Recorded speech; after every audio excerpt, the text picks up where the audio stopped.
Good morning बच्चों। आज जो मैं आपको पढ़ाने जा रही हूँ बहुत ही इम्पोर्टेंट टॉपिक है। आपकी अभी जो कोरोना की वजह से सिलेबस में कमी आई है, 5th यूनिट ग्रुप थ्योरी वो नहीं इसमें ऐड है, लेकिन चूँकि कई बच्चे चाहते हैं कि MSc भी करें केमिस्ट्री में, उनके लिए बहुत ही इम्पोर्टेंट है। और इसको इसी वजह से आपके नॉलेज के लिए मैं आज इसको एक छोटा सा ब्रीफ में एक्सप्लेन कर रही हूँ।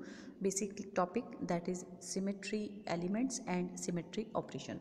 तो सबसे पहले तो हम ये समझें यहाँ पर जो मैं शब्द यहाँ पे लगा रही हूँ सिमेट्री, उसका अर्थ क्या है।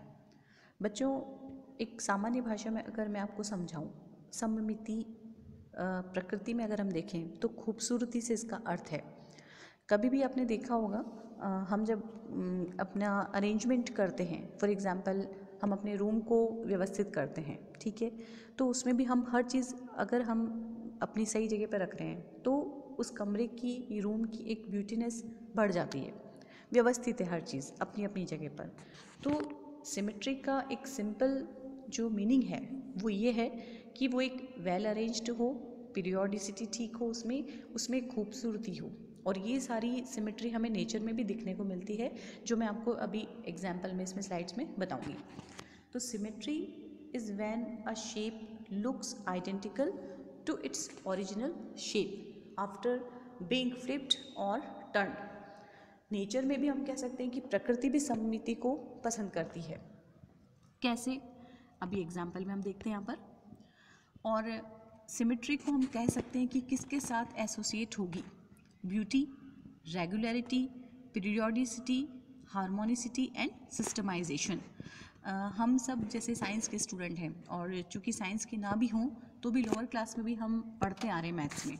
जैसे आपको ये ज्योमेट्रिकल ऑब्जेक्ट्स नज़र आएंगे, यहाँ पर ट्राइंगल हमें दिख रहा है तो बिल्कुल वेल अरेंज्ड है, इसमें एक परफेक्ट सिमेट्री या हम कह सकते हैं ब्यूटीनेस है। हम स्क्वायर को ले सकते हैं और रेक्टेंगल को अपन ले सकते हैं। दूसरा एक सर्कल बना हुआ है, पेंटागोन को हम ले सकते हैं, हेक्सागोनल को हम ले सकते हैं। इन ज्योमेट्रिकल ऑब्जेक्ट्स में भी एक रेगुलरिटी है, एक परफेक्ट ब्यूटीनेस है। दूसरा, यदि हम किसी स्मारक की बात करें, सबको पता है जैसे ताजमहल का यहाँ पे एग्जाम्पल लिया है मैंने, तो इसमें अपने आप में मॉन्यूमेंट्स में भी एक सुंदरता हमें नज़र आ रही है। एफिल टावर को हम ले सकते हैं।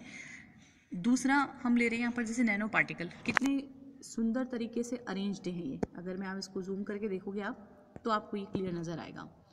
एक हनी भी सबने देखा है, मधुमक्खी का छत्ता, कितनी सुंदरता से वो उसको बनाती है वेल अरेंज करके। तो नेचर में भी ये खूबसूरती हमें देखने को मिलती है। जैसे देखो आप, ये बटरफ्लाई सबको अच्छी लगती है और कितने खूबसूरती इसको प्रकृति ने सजा रखा है। फ्लावर की हम बात करें, कहीं से भी अगर हम कट भी कर रहे हैं, डिवाइड कर रहे हैं तो इक्वल हाफ में कट हो रहा है। ये मोर के पंख हम देख सकते हैं, लीव्स हम देख सकते हैं। तो नेचर में भी सिमेट्री हमें देखने को मिलती है। इवन सबसे बड़ी बात, हम खुद अपनी बात करें ह्यूमन बॉडी की, तो भी एक सिस्टमेटिक तरीके से ईश्वर ने हमें इसको अरेंज कर रखा है।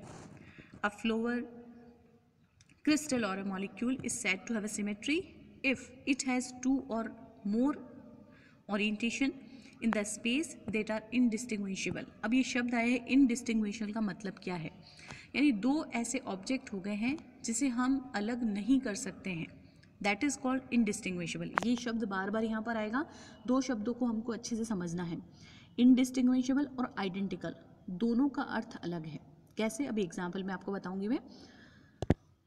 अब प्रश्न ये उठता है कि हम जो सिमेट्री की बात कर रहे हैं, जिसमें हम कह रहे हैं कि ये ब्यूटीनेस हो, ये सुंदर हो, तो इसका एक क्वांटिफिकेशन क्या है, हम कैसे इसको क्वांटिफाई करें?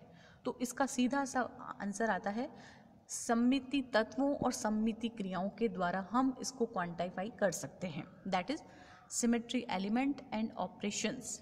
अब परिभाषा की बात आती है, हम क्या कहेंगे, सममिति तत्व क्या क्या होते हैं, कौन कौन से हैं, इनकी परिभाषा क्या है और हम कैसे इसको डिफाइन करेंगे।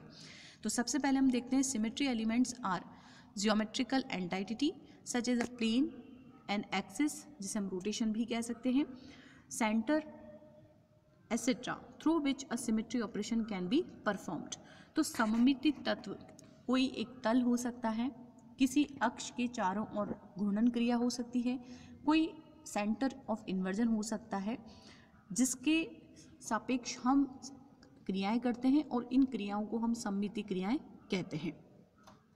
A molecule has a given symmetry element. If the operation leave the molecule looks as if nothing has changed, then that call be a symmetry operation. कैसे? अभी हम देखेंगे इसमें। जैसे ये वाटर का एग्जाम्पल ले रहे हैं हम H2, इसको ऑक्सीजन के साथ हमने देख रखा है, इसमें 2 हाइड्रोजन है और उसको A और B हमने कर रखा है। अगर हम इस मॉलिक्यूल को एक ये मानते हुए कि हम अगर 180 डिग्री से रोटेट करें, घूर्णन करें, तो हमें फाइनल जो तीसरा यहाँ पर आपको फर्स्ट सेकंड थर्ड तीसरा जो आपको मिलेगा, क्योंकि ए और बी अपने नोटेशन कर रखा है, तो हम यहाँ पर 3 स्थितियाँ आएंगी। क्या कि पहला और दूसरा जो स्ट्रक्चर है वो हम एक जैसे लग रहे हैं, ठीक है, हम इसको विभेद नहीं कर पा रहे हैं। लेकिन फर्स्ट और थर्ड की अगर अपन बात करें तो ये आइडेंटिकल हैं, बिल्कुल एक जैसे हैं, कोई विभेद नहीं कर सकते हैं। और इसीलिए मैंने आपको कहा कि इनडिस्टिंग्विशेबल और आइडेंटिकल दोनों ही वर्ड बहुत इंपॉर्टेंट हैं सिमेट्री एलिमेंट पढ़ते वक्त। अब यहाँ से एक समराइज किया है मैंने इसको टेबल में, कौन कौन से हैं, 5 या 5 सिमेट्री एलिमेंट्स हमको देखने हैं। सबसे पहला हम बात करें आइडेंटिटी, और इसको हम प्रदर्शित करते हैं ई से, और इसका अर्थ है डूइंग नथिंग, कुछ नहीं करना, दैट इज आइडेंटिटी। सेकंड हम कहते हैं प्रॉपर रोटेशन एक्सिस और axis of symmetry represented by CN। किसी भी अक्ष के सापेक्ष हम घूर्णन करते हैं और ये किसी एंगल से हम इसको कर सकते हैं। तीसरा है मिरर प्लेन या सममिति तल, सिग्मा से हम इसको रिप्रेजेंट करते हैं, और ये 3 प्रकार के होंगे, इसमें आगे क्लासिफिकेशन हम पढ़ेंगे, डायहेड्रल प्लेन, वर्टिकल प्लेन और हॉरिजॉन्टल प्लेन। तल के सापेक्ष जो रिफ्लेक्शन होता है उसे हम कहते हैं प्लेन ऑफ सिमेट्री। फोर्थ पे हम बात करते हैं इन्वर्जन सेंटर या सेंटर ऑफ सिमेट्री, और फाइनली फिफ्थ हम बात करते हैं इम्प्रॉपर रोटेशन एक्सिस, जिसे हम रोटेशन रिफ्लेक्शन एक्सिस SN से शो करते हैं। इसमें 2 सममिति क्रियाएं शामिल होती हैं, घूर्णन और रिफ्लेक्शन, और ये इंपॉर्टेंट है काफ़ी। सबसे पहले हम बात करते थे 2 सममिति, मैं अभी समझा रही हूँ इसमें, इस वीडियो में। Identity E, this is an operation which brings molecule back to its original orientation and this operation does nothing. It is simplest of all the symmetry element. सबसे ईजी एलिमेंट अगर कोई है सभी सममिति तत्वों में तो वो है आइडेंटिटी, और ये सभी मॉलिक्यूल्स में पाया जाता है। डिनोटेड हम ई से करते हैं। जैसे एग्जाम्पल यहाँ पे लिया है, कार्बन के साथ यहाँ पर hydrogen, bromine, fluoro and chloro attached हैं, 1 ब्रोमो 1 फ्लोरो मीथेन। अब इम्पॉर्टेंट जो सेकंड एलिमेंट है उस पर आती हूँ मैं, और वो है सममिति अक्ष, axis of symmetry presented by CN। It is called n-fold rotational axis if the rotation of a molecule about an axis through some angle results in a configuration which is indistinguishable from the original one, then the molecule is said to possess a proper rotation axis। क्या मतलब हुआ इसका? यदि किसी molecule को हम किसी भी एंगल से, चाहे हम 90 डिग्री से करें, 60 से करें, वो डिपेंड करेगा उसकी ज्योमेट्री कैसी है। हम यदि रोटेट करते हैं तो उस रोटेशन से मिलने वाला जो हमें विन्यास मिल रहा है मॉलिक्यूल का, वो यदि पहले से हम उसको एक जैसा लग रहा है या इनडिस्ट्रीब्यूशन, मतलब थोड़ा सा हम उसको विभेद कर पाते हैं, दैट इज हम कह रहे हैं कि उसमें एक सममिति अक्ष उपस्थित है, जिसे हम कहते हैं रोटेशनल एक्सिस। डिनोट हमने किया इसको CN से। वाटर के एग्जाम्पल की अगर मैं बात करूं तो हम ऐसे कर रहे हैं। अच्छा, यहाँ पर rotation about an axis by an angle of 360 by n, जहाँ पर n नंबर ऑफ रोटेशंस को बताया गया यहाँ पर, और चूंकि अब 180 से जैसे हम कर रहे हैं, 360 बाय अगर n की जगह 180 करूँ मैं तो ये कितना आएगा 2। मॉलिक्यूल H2O का V शेप है, ये देखो आप, और HAHB। हम अगर 180 से इसको जैसे ही क्लॉकवाइज डायरेक्शन में घुमाते हैं तो ये नोटेशन जैसे हमने किया तो आपको पता चल जाएगा कि ये पूरा मॉलिक्यूल रोटेट हुआ है, और HA अब लेफ्ट साइड में आ गया, HB राइट साइड में आ गया है।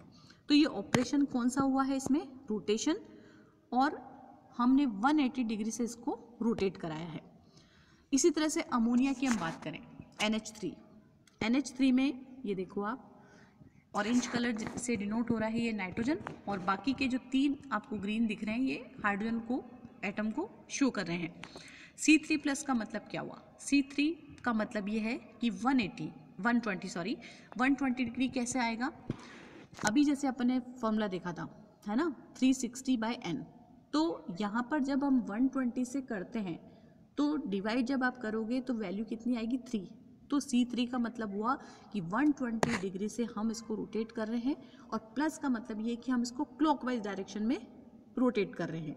तो सेकंड जो अपने को मिलता है, ये देखो आप, एक इस पे आपको ब्लैक कलर साइन दिखेगा, तो ये पोजीशन चेंज हुई। अगेन हम रोटेट करते हैं तो फिर ये चेंज हुआ। दोबारा से जब हम करते हैं तो हमको फाइनल जो मिलेगा वो ओरिजिनल 1 के अकॉर्डिंग विन्यास अपने को प्राप्त होता है। तो इस तरह से हम कह सकते हैं कि ammonia has a C3 axis and there are 2 operations associated with the C3 axis, rotation by 120 degree in a clockwise or a counter clockwise direction provided 2 different orientation of the molecules। इसी तरह से BF3 को भी हम example ले सकते हैं, same है यहाँ पर। अब मेन बात आती है कि क्या किसी भी मॉलिक्यूल में एक ही सममिति अक्ष यहाँ पर उपस्थित होगा रोटेशन के लिए? तो ऐसा नहीं है, हम अलग अलग यहाँ पर रोटेशंस कर सकते हैं। 120 भी हो सकता है, 180 भी हो सकता है, 90 भी हो सकता है, 60 भी हो सकता है। तो क्वेश्चन ये होगा यहाँ पर कि इतने सारे अगर हम रोटेशंस कर रहे हैं तो हम किसको मुख्य सममिति अक्ष माने? तो यहाँ पर जिसमें सबसे ज़्यादा हाईएस्ट नंबर n आएगा वो प्रिंसिपल एक्सिस के नाम से जाना जाता है। In molecule with more than 1 axis of symmetry, the axis with the highest number of symmetry, that is n, is called the principal axis and the other axis are called subsidiary axis। इसका सबसे अच्छा example benzene में होता है, जहाँ हम 60 degree से भी रोटेट करते हैं, 120 से भी करते हैं, 90 से भी कर सकते हैं, 180 से भी कर सकते हैं, लेकिन नंबर ऑफ ऑपरेशंस जो n की जो वैल्यू आती है वो आती है वहाँ पर 6, दैट इज हम कह सकते हैं क्या आएगा यहाँ पर? C6। तो प्रिंसिपल एक्सिस को हम इस तरीके से यहाँ पे रिप्रेजेंट करते हैं।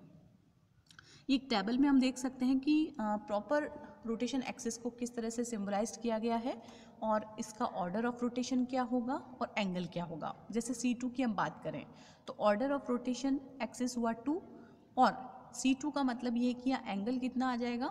180। C3 के लिए order of rotation axis 3 and the angle is 120। Same C4 के लिए 90, C5 के लिए 72 एंड C6 के लिए 60। तो ये बात हुई सिंपल एक्सिस ऑफ सिमेट्री की। नेक्स्ट जो हमारे पास है, क्योंकि आइडेंटिटी को हमने देखा, अभी सममिति अक्ष को देखा, अब हमारे पास रिमेनिंग जो है वो बच रहा है improper axis, inversion and plane. इसको हम नेक्स्ट में देखेंगे।